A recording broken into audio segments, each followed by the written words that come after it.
I can't hear it. No, it's not. Testing? Yeah. I think they're on. Okay.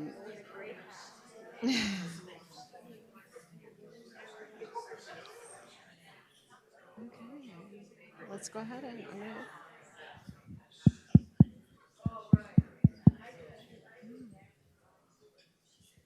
Good evening. It's great to have you here for this discussion with Michèle Gerber Klein. I'd like to, of course, introduce you. You're here because you are excited about the biography that she has written about Gala Dalí, but there is a lot more to know about Michèle. Michèle Gerber Klein is an author and a philanthropist. Her first biography, Charles James, Portrait of an Unreasonable Man, was published in 2018. The Financial Times called it uproarious and named it a best book of the year. I have to say, I also, in a passage from the Gala book, I found myself laughing out loud as well a couple of times. So I enjoy the descriptor uproarious. Of course, her latest work, which we are here to learn about, is Surreal, The Extraordinary Life of Gala Dalí, published by HarperCollins in April 2025, which tells a story that many of us are very familiar with. Gala Dalí, Salvador Dali's wife, partner, and muse. As we know from many years of thinking about her, she was a charismatic, uninhibited woman, and she drove pre-war Paris's legendary Surrealist movement, where she bore the mantle of the mother of Surrealism. As Dali's great love, artistic collaborator, and the genius behind his vast fortune, she influenced the cultural history of the 20th century. Michèle has served as the vice president of the Bertha and Isaac Liberman Foundation since 1997. In 2011, she received the Mann Foundation's Woman of the Year Award for her work in fashion and philanthropy. She is the honorary chair of the Whitney Museum's Studio Forum and a member of the museum's Photography Acquisitions Committee. In addition, she sits on the Architecture and Design and Film and Photography Acquisitions Committees at the Museum of Modern Art in Manhattan. She serves on the board of L'Alliance NYC and is a contributor to the Brooklyn Rail. She was born in New Mexico and raised in New York City, where she attended the Lycée Français and graduated from the Brearley School. After Bryn Mawr College, where she earned a BA degree in English literature, go English majors, she founded Joan Vass USA, a knitwear collection with Joan Vass, the designer and Coty Award recipient. She lives and works in Manhattan. And we are lucky to have her over the next hour to dig into a little bit of this biography, which is, of course, too rich for one discussion, but we'll do our best. We'll go about 45 minutes in a conversation, and then we will have an opportunity for audience members to ask some questions before Michèle has kindly agreed to do a book signing outside. So, awesome. Welcome here, Michèle. We're so happy to have you. Thank you.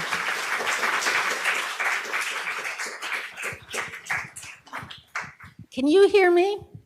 Okay.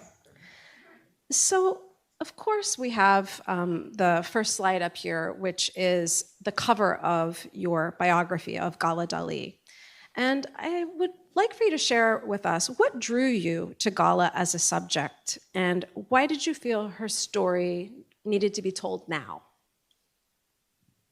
Well, I was just really looking for a subject for a book, and I have a friend whose name is Michael Stout, who was the Dali's lawyer in the 70s. In the 70s, the green card law changed in the United States, and the IRS asked Gala if her bank account in the United States was the only bank account she had. And she had lived through the Russian Revolution and the First and Second World War and the Spanish Civil War, and she thought the government wanted to take her money away, so she lied to them and she said, yes.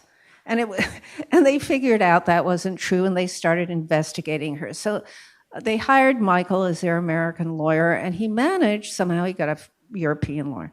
And he managed to retrieve about $1 million from the IRS for them, and they were very grateful to him. And they hired him on an hourly basis, and he followed them around the world and made sure they didn't get into trouble. He later also represented this museum, I think. So he's quite a good lawyer. Anyway, I was having lunch with him at a place he liked to take me in New York, and he always said, well, when I worked for the Dalis, I would sit here and they would sit there. And I said, well, Michael, what should my next book be? And he started telling me about Gala, and he said she was a really interesting person. And so she sounded very interesting from what he told me, which was basically about her sex life, which is not what I wrote about. But so I thought I'd do it, and that's how I came to the book. It wasn't more complicated. I think that is a great reason to write a biography. I mean, there are interesting people out there whose stories need to be told. Now, I love looking at pictures like this, which, of course, is Gala and her siblings. And I know that you sifted through so many sources, letters, photos, spoken anecdotes from people like Michael and others. But there's one story that you tell, and it's one that you kind of share with Gala, that sheds some light on her personality. Can you tell us about that anecdote? Oh yeah, this is how I bonded with Gala.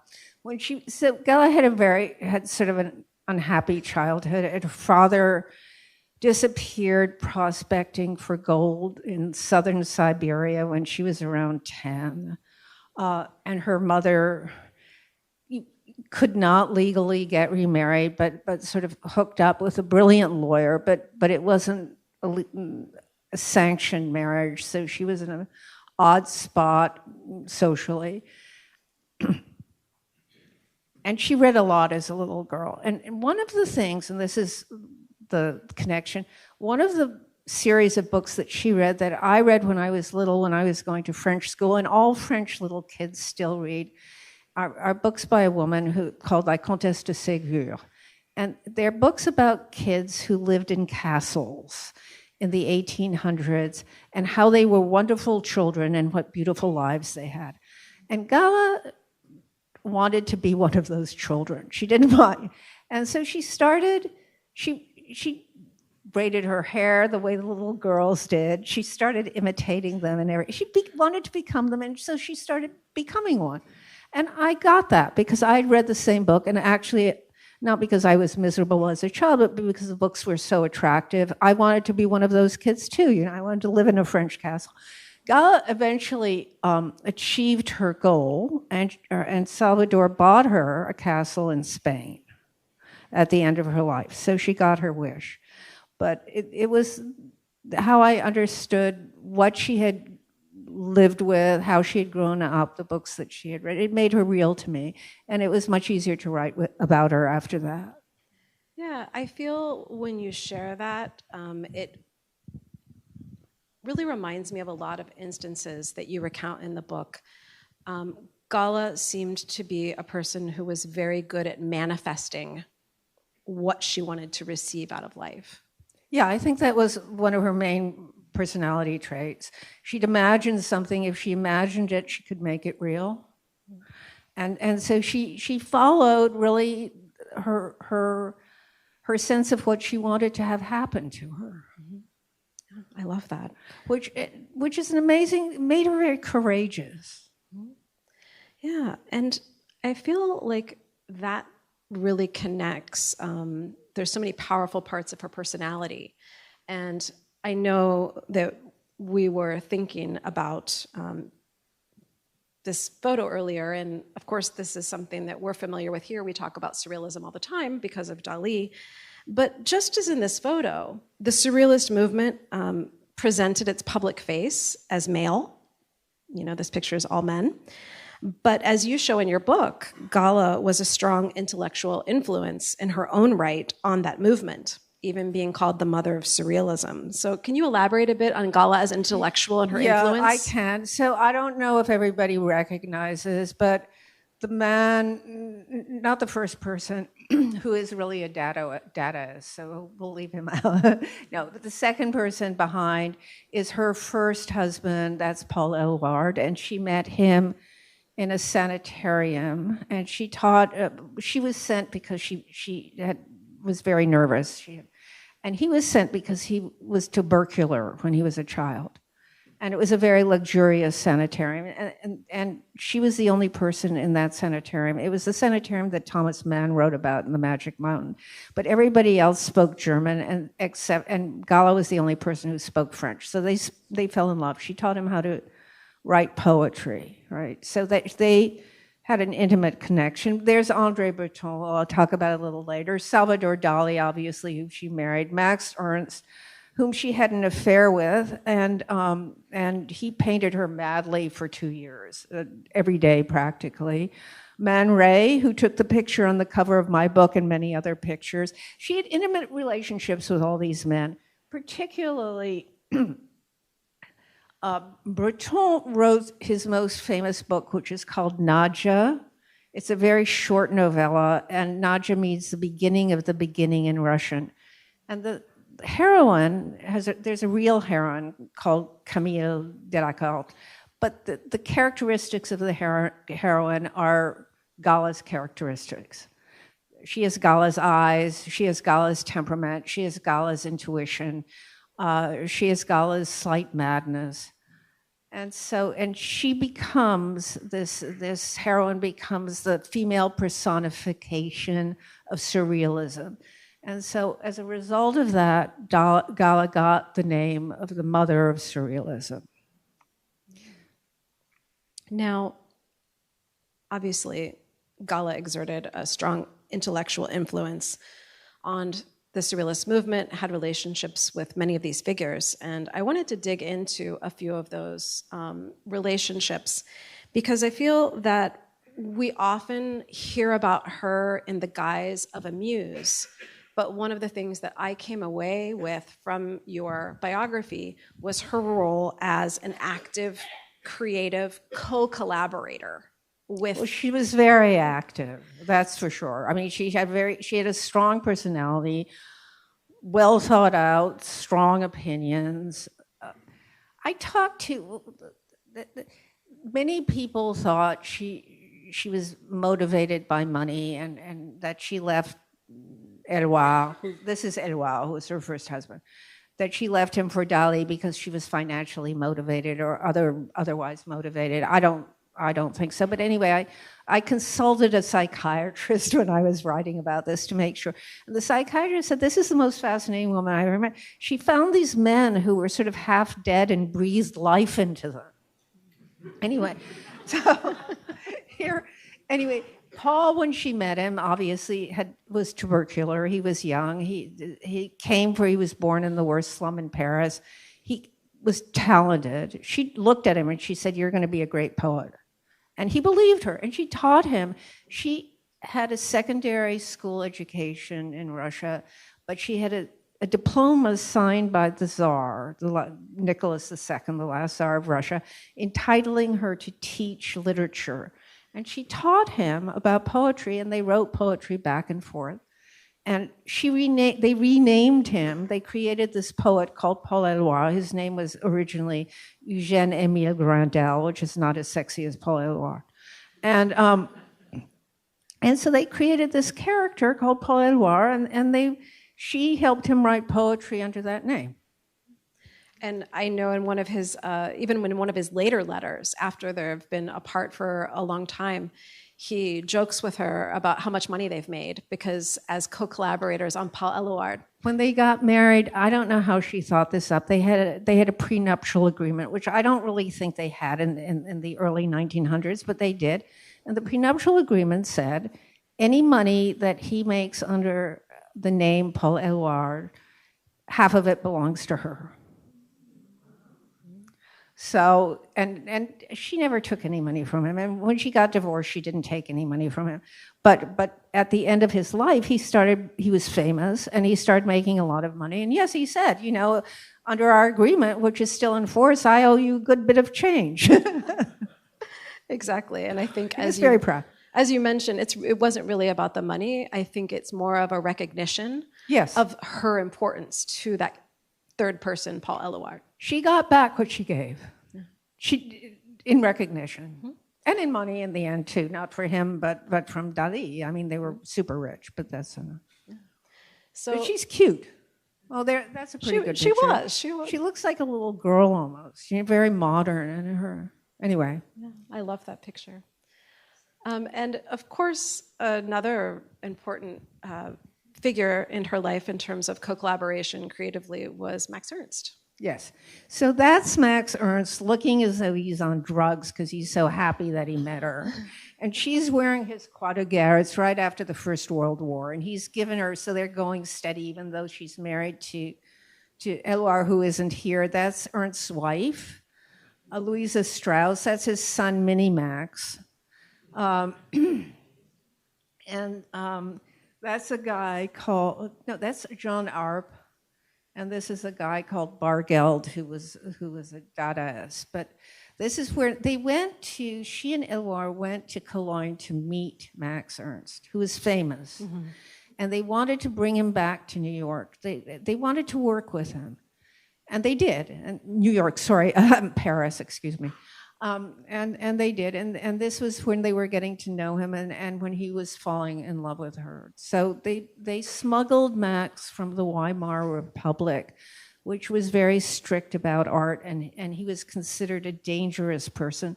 They smuggled him out of Germany. They gave him Paul Eluard's passport, and he came out of Germany as Paul Eluard. And then they took him into their house, and he lived with them for 2 years.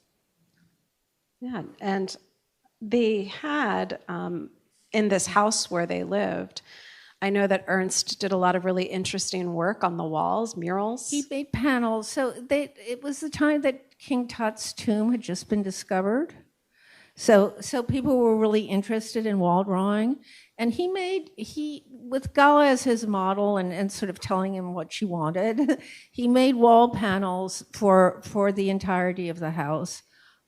They're now in the Middle East. They got sold to some potentate there. Not all of them. Some of them got destroyed, but they were really beautiful and very elegant. And that was part of his work. He painted her during those 2 years. He painted her over and over and over again. Yeah. And some of his best work. There's a painting that got destroyed by the Nazis called La Belle Jardinière. That's one of his most famous works. Yeah, and I think you mentioned in your biography as well that maybe Cecile, the daughter, didn't care for the murals very much. They terrified her. Because her big pictures of her mother naked, she didn't really like it. Yeah, Cecile was a little grumpy. Yeah, exactly. And then, of course, I think maybe her most obviously long-lasting, but maybe also most intense creative co-collaboration was with Salvador Dali. Mm-hmm. Yes. Yeah. So Paul was a wonderful man. I think he was probably a very difficult man to be married to.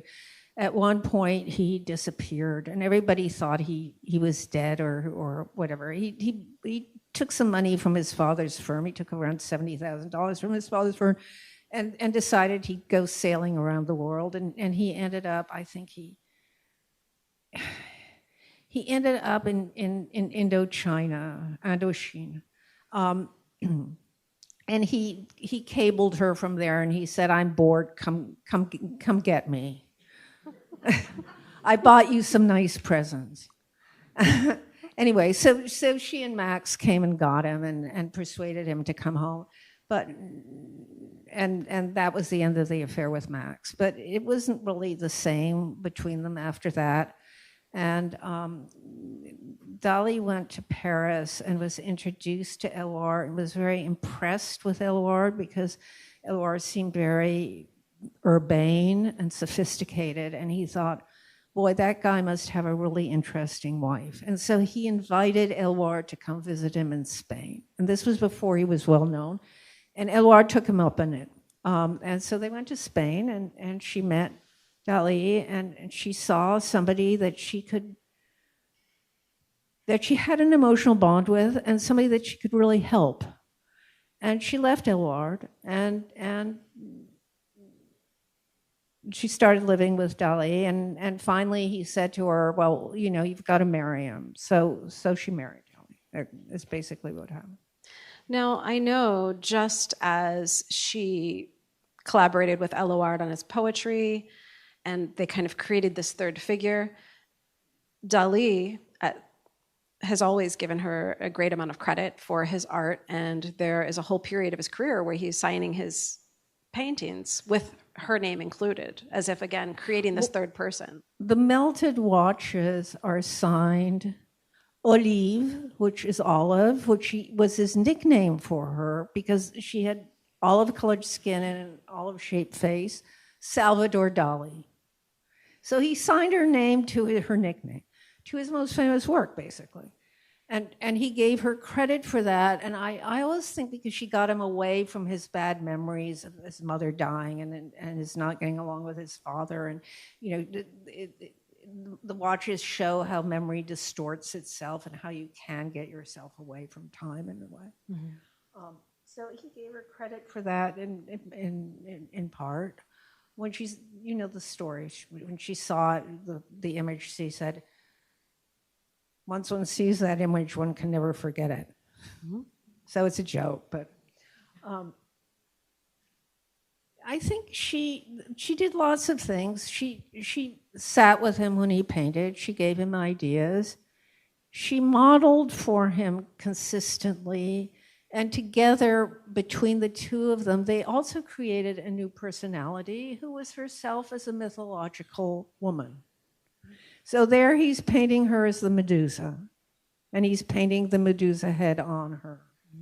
This is during the Second World War, when they're in America. I love that.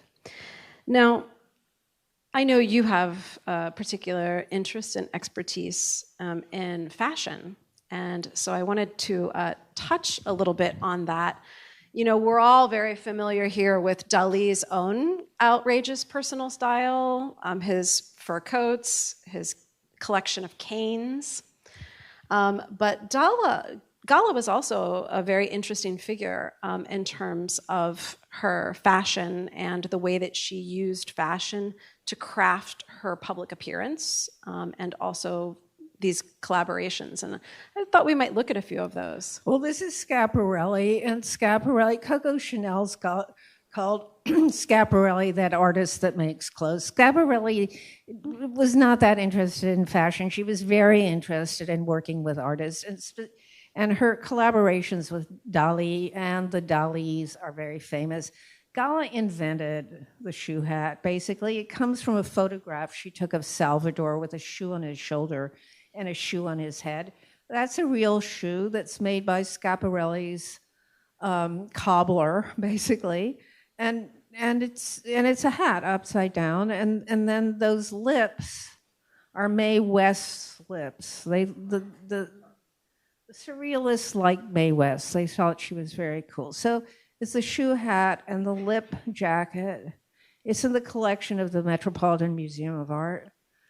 And so she's looking, this is a work of art by Salvador Dali, and what she's really saying is fashion is art, art can be fashion.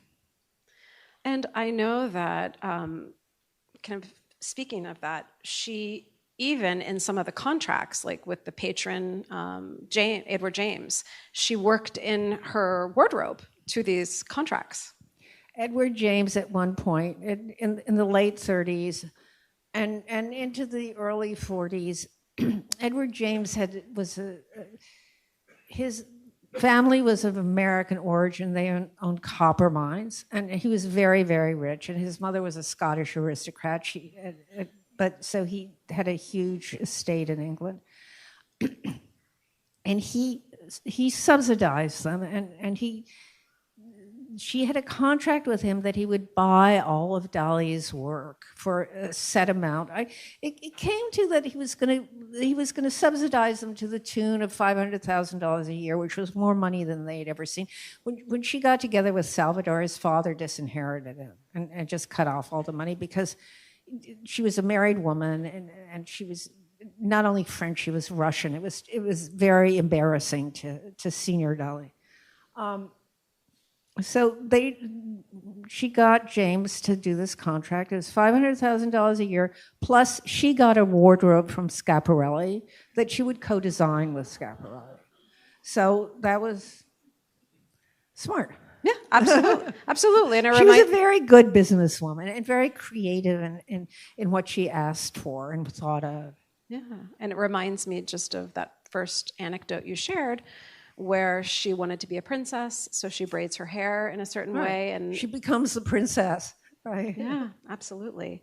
And then there's this very just gorgeous dress with the Dali sketch. Yeah, well, this is Christian Dior, and that's got Dali's sketch that's been embroidered by this famous French embroidery company called Les Sages on the dress, and this was made specifically for her. It was designed for her. There was a famous party in 1953 called the Ball of the Century. Do you know about that? Carlos Tobeschi gave it in Venice. Dior knew the Dalis because before he was a fashion designer, he worked for a gallery called Pierre Cole, and Pierre Cole showed Dali's work. So they knew each other from the 30s. And they worked together to make the costumes for this costume ball, which were gigantesque. So the Dalis were on stilts, and they were wearing masks and tri-corner hats, and then they had these long white things with little black bows. And Dior was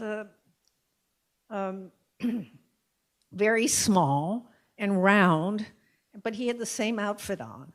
And they, instead of coming by canal, they walked through the streets of Venice and acquired an entourage.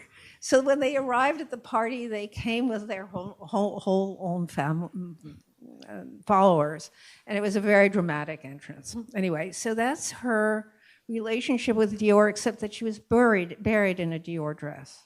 Okay. Not this one, a red one that she liked, but yeah. And then there's another picture of her when she's in her 80s that comes after this, I think. There she is. She's in her 80s and she's posing for Dali. I think she looks really chic.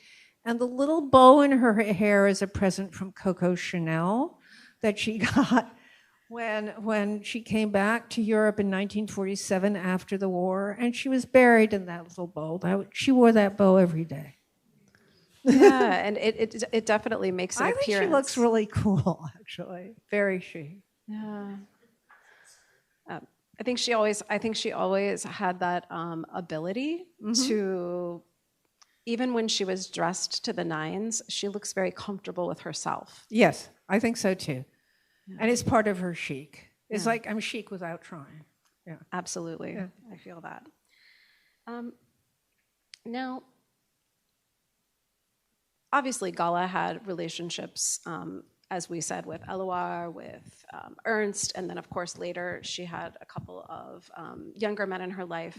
But really, I feel like the focal relationship in her life is Dali. Yeah. And one thing that really fascinates me, and it's because we think a lot here at this museum specifically about creativity and innovation and kind of staying on the edge, is how they were able to always kind of be ahead of trends and to always be on the edge of things, from the earliest times together into their later years. And I thought you might share a little bit about how did they stay so innovative? How were they always so creative?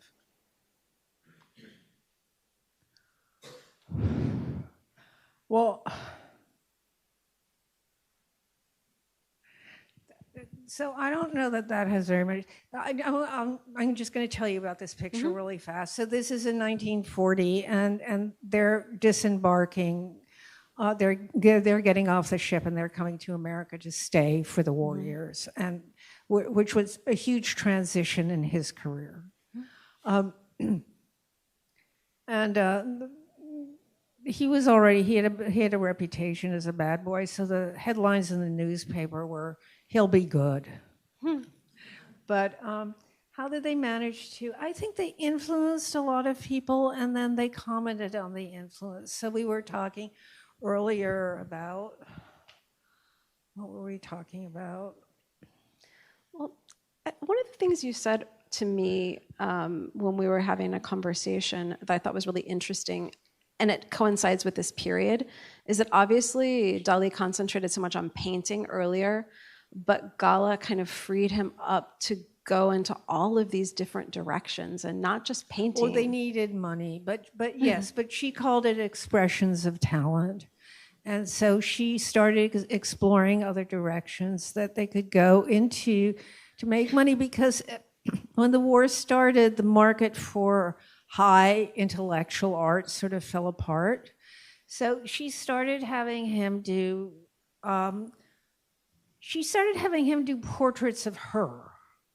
And they'd show them at Julian Levy's gallery as an example of the kind of portrait, not to sell her portrait, but as an example of what people might have him do for somebody else, which was hugely influential to Andy Warhol, obviously. She started him writing, so they wrote The Secret Life, and that was his so-called autobiography, but really it was a little piece of art. It was a book as an artwork, and it was something that everybody could buy. They were very famous by that point, and it was a little piece of art that everybody could afford, and it became an international bestseller. And they started doing that then. They got off that boat, they went to Virginia and stayed with Caress Crosby, and they started writing the book together then. What else did she do? She started him illustrating books as well. And then she got him, he started doing advertisements. He did advertisements for Schiaparelli, he did advertisements for Dior, he did advertisements for, he did a great advertisement for a hosiery company, where I'm trying to think that where it was a Pegasus, and the Pegasus was, what was Pegasus doing? Flying through the air with wings made of silk stockings or something. They were incredibly inventive and really beautiful, and Breton was jealous and invented this sort of thing. They called him Avida dollars, which is mixing up the thing. But really, they were little works of art in themselves. Yeah, and that's what I feel, all of these things, it's broadening the concept of art. You talked earlier about fashion as art. Yes. And then advertisement as art, which no one would have thought of. Well, no, not really. But it was his chance to lend his view, or to stretch his imagination to making something else, and something that people could buy, and something that people could use every day. He designed ties, and the way he designed the ties was he'd cut out the tie, and then he'd do a little painting on it. And then he'd give it to the store that he made it for, and the store could copy it. But it was really a little work of art in the shape of a tie. Why not? Why not? And I have a later picture of them, and I know that they were, in the 60s and the 70s, they were hanging out with everybody who, anybody who you can name who was popular at the time. And even at that point where people were sometimes very counterculture and don't trust anyone over 30, they were considered to be cool. And so Salvador's favorite thing, I don't take drugs, I am drugs. He was very psychedelic. And so all the Rolling Stones thought he was very cool. Brian Jones thought he was very cool. Ringo Starr bought, he didn't sell it, somebody that worked for him sold it to Ringo, but he bought this sort of weed that he paid $13,000 for, because he thought it was a lock of Salvador's hair.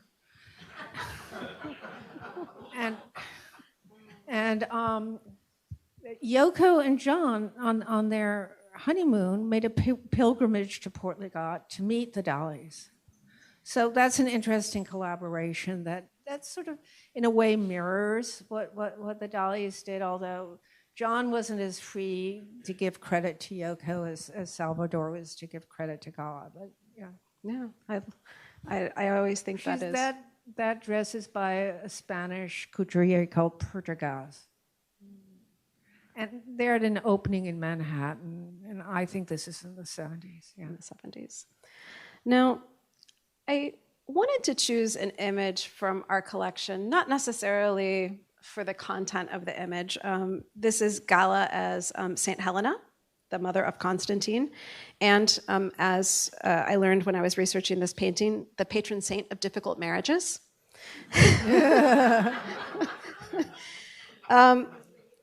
But this is just one of many instances of Gala being portrayed as someone else, a goddess, a mythological figure. Do you think it was easier for Gala to kind of slip into these roles than to be herself, or are we overcomplicating her? Was she really? No, I think the roles were herself. That's what she did. She, as much as he was performative, she was performative in her own way, and I think they flipped it. So just as she created a personality with Edouard that was a poet that was between the two of them, she created a personality with Dali that was a mythological woman called Gala. Her real name was Helena, actually. So Saint Helena is not a mythological woman that was Gala, and these people were painted in her image. And Salvador said, she is the true mythological woman of our time for that reason, because he personalized all these archetypes by making them into her. Yeah.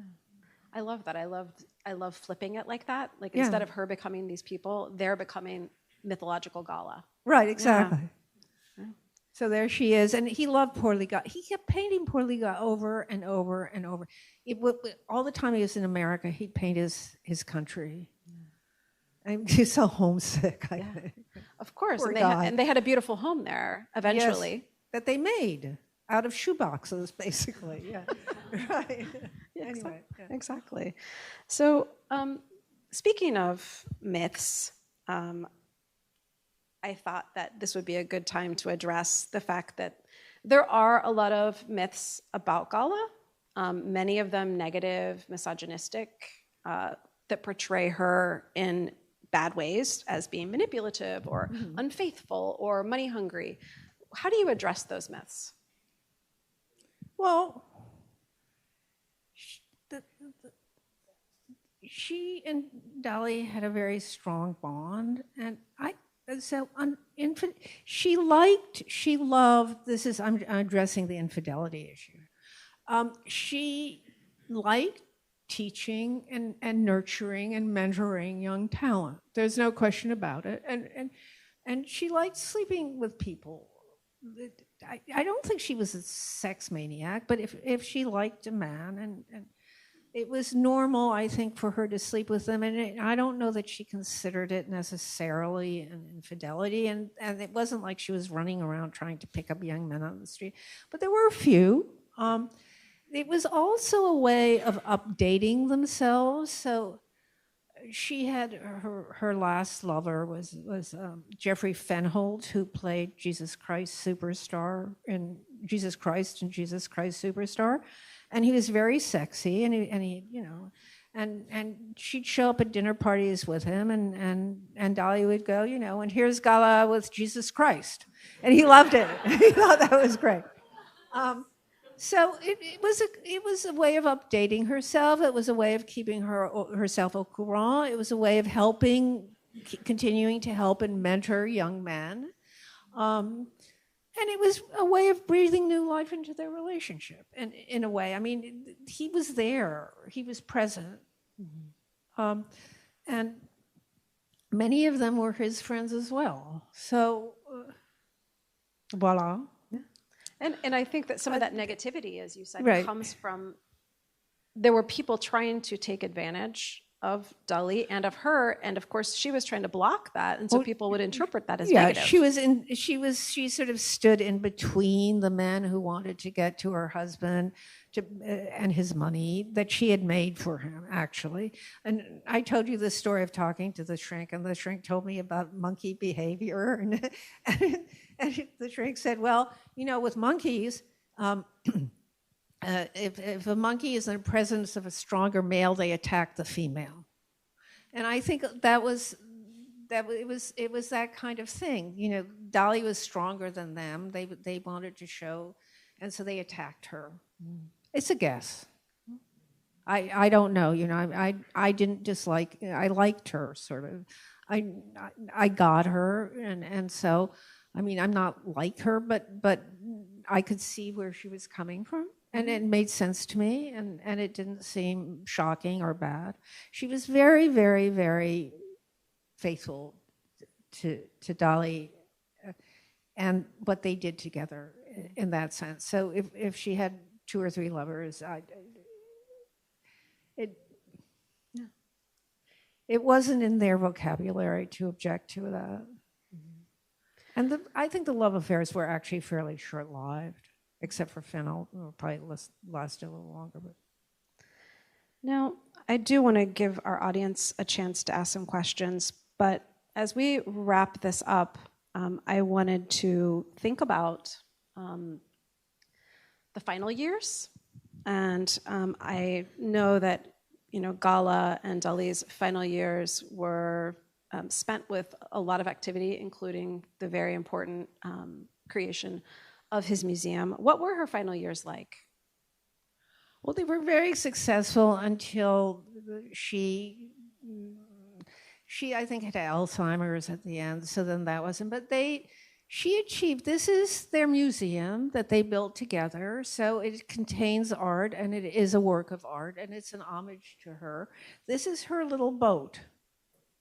This is her little yellow boat that she used to go around Costa Brava and this mirrors, or this museum mirrors the geodesic dome. Back there you can see there's a picture of Abraham Lincoln, which is a symbol of freedom. If you look at it from a different angle, it's a portrait of Gala.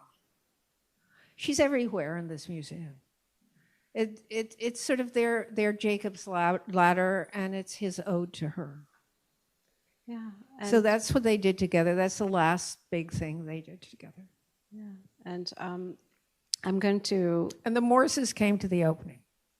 Of course. They're the first people to arrive. Yeah, excellent. Well, I would like to give the opportunity for people in the audience to ask questions. And I know, is Yvonne here? She's next door. Yvonne was going to be kind enough to pass around the mic, so I will hand it to you since you have a question first. I want to thank you, Michèle, for coming and speaking to us. You mentioned that Gala was a performer, and obviously Dali was a performer, but Dali did, let's say, some outrageous things. And what do you think her opinion of, like, wearing the Bell diving suit, driving with cauliflower, and the one where he erupted through the, was it the Bonwit store in the bathtub? And yeah. Did she approve of those things? Well, so the diving suit, I think, was maybe one of their first performances, because when he was giving a lecture to around 200 people in England on surrealism, and he showed up in an old-fashioned diving suit, and something went wrong, and they couldn't hear him. He started talking to them in French, or his version of French, which was half.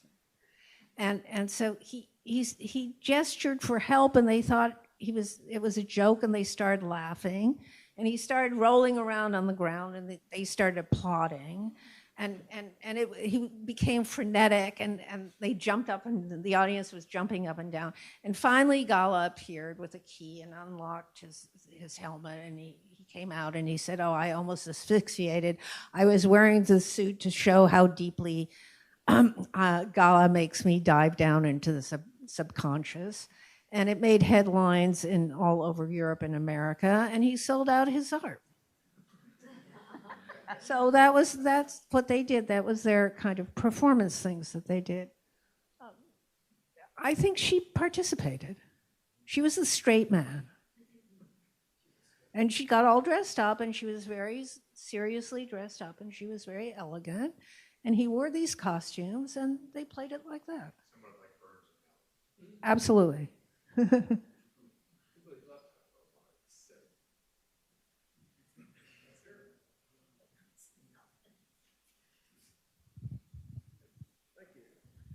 She and Allard had a daughter, I think Cecile was her name, and we're talking the myth of Gala, but what made her leave her daughter? Was it social climbing or the money, or she wanted fame? No. What happened with that? Gala had, and I checked this out too, and it's not something anybody says, but I checked it out. I think she had hormonal problems. After the child, she couldn't have any other children, and she had to have a hysterectomy. She nearly died in childbirth. She was living in France with Éluard's extended family. His parents had already had one sickly child. Éluard was tubercular, and they didn't want to risk another one. And since she had such a difficult labor and almost died, they took the baby away from her because they wanted to make sure the baby would be healthy. They took the baby to a suburb of Paris called Bray-Lieu, and the aunties took care of the baby, and the grandmother came and visited the baby, and Gala slowly recovered, but she never bonded with her child. And so the upshot of that was that the grandmother got Cecile, and Gala got Paul. So they sort of switched. She got her mother-in-law's child, and her mother-in-law got her child, and Cecile was raised in France, and when she left Paul for Salvador, there was this little girl who was living in her grandmother's beautiful, or at least luxurious, French apartment in Paris, who was going to French school, who didn't speak Spanish, and Dali had no money. He'd been disinherited, and she didn't have any money either. So it made sense to the grown-ups, at least, to leave her with her grandmother where she'd be well taken care of. And that was basically it. Cecile didn't love the arrangement, but she did quite well. She was well looked after. And Gala came back and visited her and wrote to her. I mean, Paul's letters always say, write this to Cecile, or if you send this to Cecile, she'll be happy. And Gala would do it. And when the war was over and they came back to Europe, she visited, and they were in Paris. She saw Cecile all the time. She gave her money. She gave the grandchildren presents. The grandchildren quite liked her. Or that's what they told me. Come on. Hey. Hi, thanks for coming. You mentioned the lawyer, Stout. Michael Stout, the lawyer. Do you? Yes. And that he would travel with them Yes. to keep them out of trouble. Do you have for instance, the type of trouble they might get into that they would need a lawyer? Well, Dali got himself into scrapes. So when he broke through the Bonwit Teller window, they sent him to jail for a while. They had to get a lawyer to take him out. That was before he met Michael Stout, but he was not a very down-to-earth person. And it was nice for them to have somebody who knew his way around the legal world, who would watch after them and get them out of any trouble they could possibly get themselves into. Question here in the front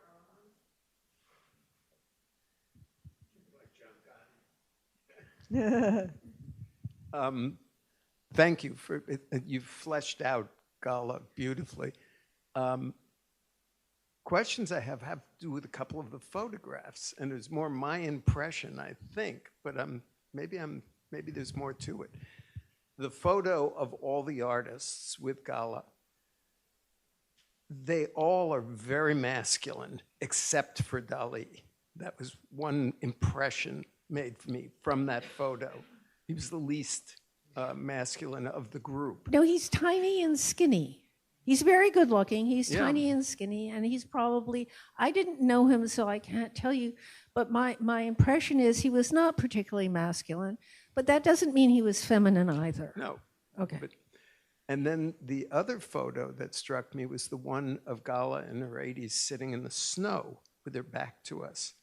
Yes. And the first thing I thought of was a snow tiger sitting on its haunches.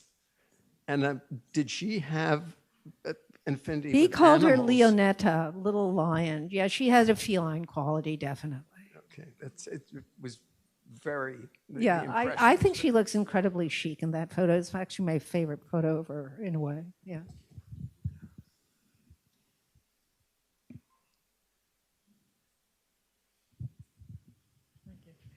What was Gala's reason for forbidding Salvador to visit her in the castle in later life without written permission?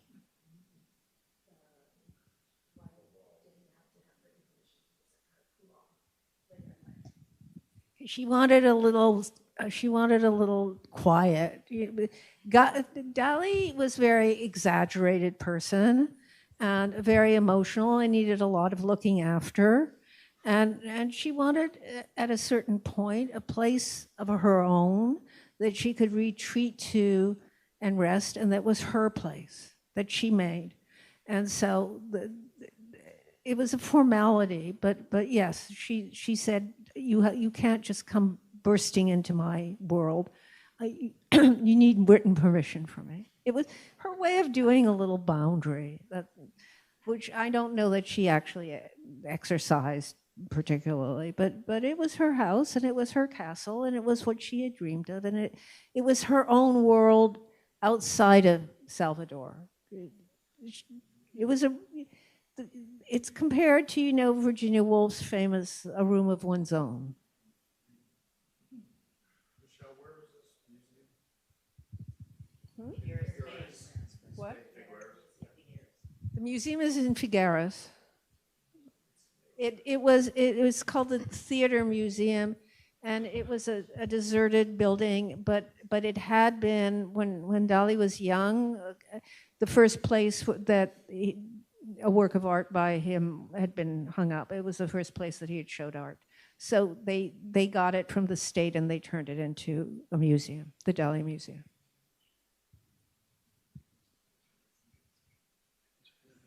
Okay. So it's my understanding that Dali's sister and Gala did not get along at all. Did you explore That's that? absolutely accurate. His sister hated her. The myth is that when she came back with Dali and her father embraced Gala, Anna Maria spat on the floor. I think she was very jealous, and I think she felt she had always adored Salvador. He was her older brother. She was in love with Lorca, even though Lorca was gay, but he seemed very glamorous. She was Salvador's model when she was young. There's a famous painting of her from the back that he did when he was quite young. And she expected that Salvador would look after her for the rest of her life, and instead he went off with this horrible Gala person and became famous in a foreign country, and she was left in this little town to be with her father and her stepmother, who was her mother's sister, which didn't go over very well with either of the children. And she was a spinster, and so she didn't have a very interesting life. And so she hated Gala. She felt that Gala had stolen, and she wrote a book called Salvador Dali as Seen by His Sister, which I got the manuscript of because it belongs to this museum, and it's really vituperative.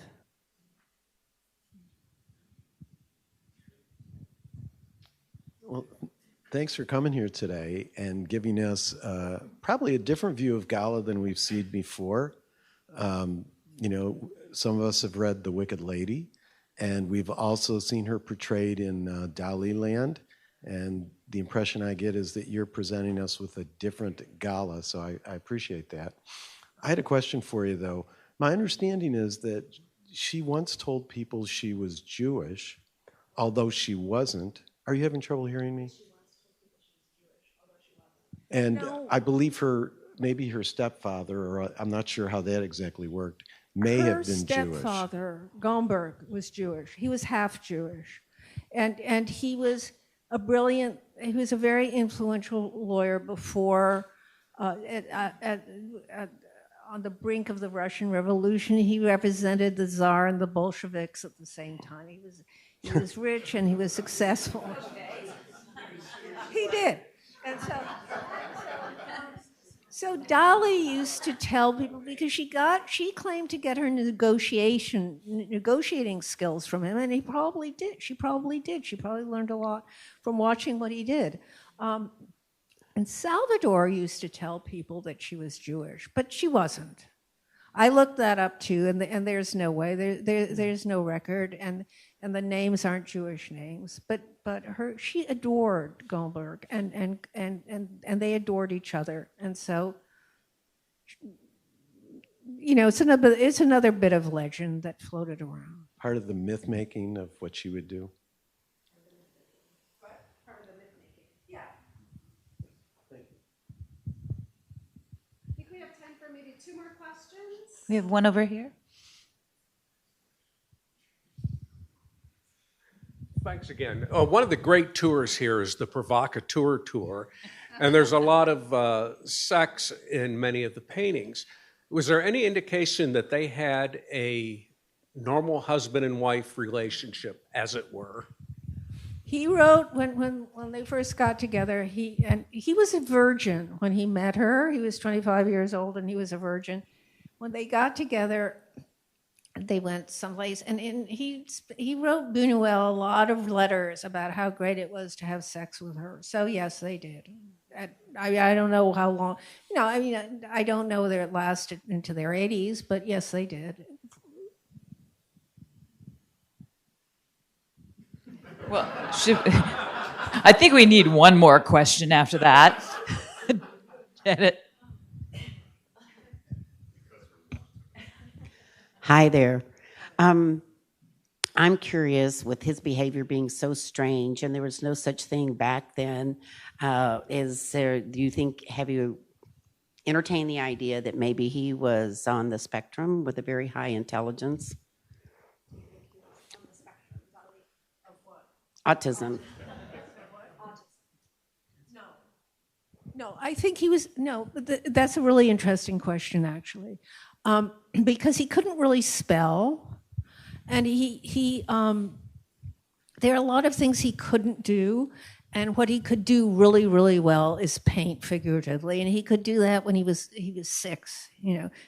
His mother said, when he does a duck, it's a duck. When he does a swan, it's a swan. So he was very specialized in his genius. But I don't think he was autistic. I just think he didn't really pay it. It's interesting to contemplate, but he just didn't pay attention to ordinary things. He wanted to pay attention to his pain. When they got to America, he'd get up every morning. He'd get all dressed up, as though he were going to the office, except he was dressed up in a velvet coat and whatever he was wearing. And he'd have a proper breakfast, and then he'd sit down and he'd paint. And he'd paint all day until his lunch. She'd be with him. They would have lunch together. They'd play chess together. They'd have a siesta. She would take a walk. She would come back, and then he would paint again. And that's what he did. He painted. And that's what he liked to do, and that's what fulfilled him. But to say that he's autistic, because when you write about a fashion designer, what they do is they design clothes. When you write about a writer, what they do is they write. I mean, the majority of their time is spent doing the thing that they love and that they do well. So no, I don't think so. I think he was capable of a wide range of emotions, which autistic people theoretically don't access. Does that make sense? His behavior was just so bizarre.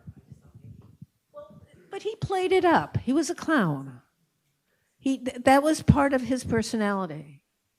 So he was bizarre when he was little. There was a picture of him when he's 8, and his parents have him dressed up like little Lord Fauntleroy, and he's wearing a lace collar and a big cape, and he has a little cane in his hand.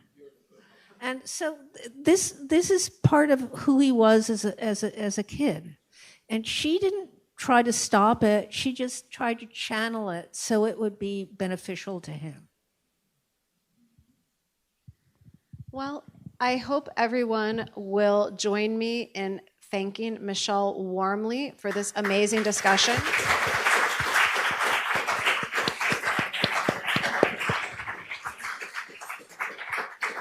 For those of you who have your copies of Gala's biography with you, we're going to have a table right outside the theater where Michèle is kindly going to autograph copies of the book. And if you haven't grabbed your copy, you can head over to the bookstore because our bookstore over here has copies available for you. So thank you for joining us.